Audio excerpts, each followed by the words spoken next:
Veneno, Francisco Motor. anak ng Cavite. Yeah 1987, ako ang bunga ng silangang kontinente na siyang niningas tulad ng isang gasera. Isa kong ilaw ng buo kong kapisera. Taas noo, Pilipinong sanggano. Delikado, ang laway ko ay tetano. Bueno, linawan mo ang tenga mo. Boses kong muling bubuhay sa mikropono. Ako ang epiko na nasa aklat at mahiwag ang bawat pahina. Sa pagbuklat, tinatalakay mga sangay ng aking pakay at sasalakay gaya ni Andres at Sakay. Isang doblero na palaban at pinapalawak ang kaalaman. Pagka mga salita ko ay palaisipan, hinulma ng mga bersikulo sa bagong tipan. 1987, sinilang sa Cavite, lumaki sa baryo, naging sanay sa kalye. Determinado tulad ni General Trias, tinataas ang ngalan ng Pilipinas. 1987, sinilang sa Cavite, lumaki sa baryo, naging sanay sa kalye.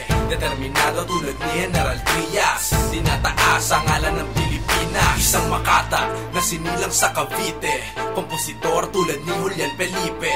At kung sumulat madalas pinapanigan ang mensahero na hindi pangkaraniwan. Ang mga alibata, ginawang sandata, lika kong obra na aking ibabalandra. Kagaya ni Rizal, dakilang Filipino, busilak ang damdamin parang batang Marcelino. May likas akong talino magmula ng musmos, lumaki sa baryo ng Pasong Kawayan 2. Pinagplanuhan na ang kilos ng aking protesta at hawak-hawak ko'y mahabang iskopeta. Babawiin na ang lupa na sa amin pinamana. At nang malaman na kung sino ba ang Perdigana, entiendes, Singapore este camino, pero hasta traer hoste de peligro. 1987, sinilang sa Cavite, lumaki sa baryo, naging sanay sa kalye. Determinado tulad ni General Trias, tinataas ang ngalan ng Pilipinas. 1987, sinilang sa Cavite, lumaki sa baryo, naging sanay sa kalye. Determinado tulad ni General Trias, tinataas ang ngalan ng Pilipinas. Ako'y lehitimo, Caviteño Barsitariano,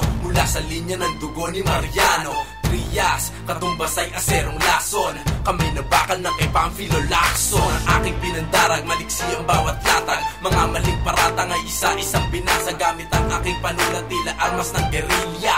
Makamandag kung ako'y lahi ng Revilla. Ako'y veneno, ngunit ngalan ay Francisco, nire-respeto parang K.F. Velasco. At ang lakas ko'y mapanghimagsik, pawangis ng kagimat na taglay ni Nardong Putik. At mababaon sa putik, sino mang lapas tanga na nakamit man ang lagda pero hindi ang nalalaman. Dito sa tulang larangan na nagkalat ang hubad, wala nang karangalan at daig pa ang hubad. 1987, sinilang sa Cavite, lumaki sa baryo, naging sanay sa kalye. Determinado tulad ni General Trias, tinataas ang ngalan ng Pilipinas. 1987, sinilang sa Cavite, lumaki sa baryo, naging sanay sa kalye. Determinado tulad ni General Trias, tinataas ang ngalan ng Pilipinas. 1987, sinilang sa Cavite, lumaki sa baryo, naging sanay sa kalye. Determinado tulad ni General Trias, tinataas ang ngalan ng Pilipinas.